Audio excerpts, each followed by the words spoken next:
কি করছো তুমি? আমি? হ্যাঁ, তুমি দেখতে পাচ্ছ না কি করছি আমি? না গো, দেখতে পাচ্ছি না। কত কষ্ট করে হাঁটু ব্যথা নিয়ে দেখে তো চেয়ারের মধ্যে বসেছি আর তরকারি কাটছি। তোমার চোখ অন্ধ? হ্যাঁ বাহ, হ্যাঁ, তরকারি কাটছে।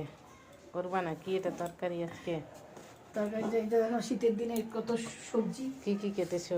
দেখো না, দেখো, সিম, সিম, আলু, আলু, বেগুন, বেগুন কেটেছি। টমেটো দিয়ে রেখেছো? টমেটো দিয়ে একটা তরকারি হবে, খুব সুন্দর শীতের এই সবজিটা।